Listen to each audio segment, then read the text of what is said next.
മലയാളത്തിലെ block buster ഹിറ്റായ പ്രേമത്തിന്റെ റീമേക്കാണ് മജ്നു. തെലുങ്കിലേക്ക് ഈ ഫിലിം റീമേക്ക് ചെയ്യുന്നത് ചാന്തു മുണ്ടേതിയാണ്.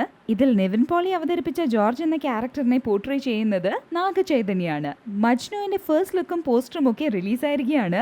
പോസ്റ്റർ കാണുമ്പോൾ നാഗചൈതന്യക്ക് നിവിന്റെ ഛായയൊക്കെ ഉണ്ട് എന്ന് തോന്നിപ്പോവും. പ്രണയകഥകൾ അവസാനിച്ചേക്കാം, പക്ഷെ അത് നൽകുന്ന അനുഭൂതി അവസാനിക്കുന്നില്ല എന്ന ടൈറ്റിൽ ടാഗോട് കൂടിയാണ് ഫസ്റ്റ് ലുക്ക് പോസ്റ്റർ റിലീസ് ചെയ്തിരിക്കുന്നത്. പിന്നെ നേരത്തെ പറഞ്ഞ പോലെ നാഗചൈതന്യക്കും നിവിൻ പോളിക്കും ഏകദേശം സിമിലർ ലുക്സ് ആണ് ഈ സിനിമയിലുള്ളത്. മജ്നുവിൽ മലർ മിസ്സായി എത്താൻ പോകുന്നത് ശ്രുതി ഹസനാണ്. പിന്നെ പ്രേമത്തിലെ മേരിയും അതേപോലെ തന്നെ മജ്നുവിലും അഭിനയിക്കുന്നുണ്ട്. അനുപമ പരമേശ്വരിയും തന്നെയാണ് തെലുങ്കിലും തങ്ങളുടെ കഥാപാത്രങ്ങളെ അവതരിപ്പിക്കുന്നത്. പൃഥ്വിരാജ് എന്ന് പറയപ്പെടുന്ന ഒരാളുടെ വാക്കും, ഞാൻ നിനക്ക് ഡേറ്റ് തന്നിരിക്കുന്നു, ആ വാക്ക് നിന്നെ ഞാൻ മഹാസൗധത്തിലേക്ക് കൊണ്ടുപോകുന്നു വന്നയാൾ കാഞ്ചനയിടത്ത് ഇളക്കി വിടുന്നു, വിഷയങ്ങൾ ഉണ്ടാക്കുന്നു, തകർക്കുന്നു. വിമല് പറഞ്ഞു നിർത്തിയിടത്താണ് ഞാൻ ഈ പറയേണ്ടതെന്ന് എനിക്ക് തോന്നിയതുകൊണ്ടാണ് ഞാൻ അനുവാദം ചോദിക്കാൻ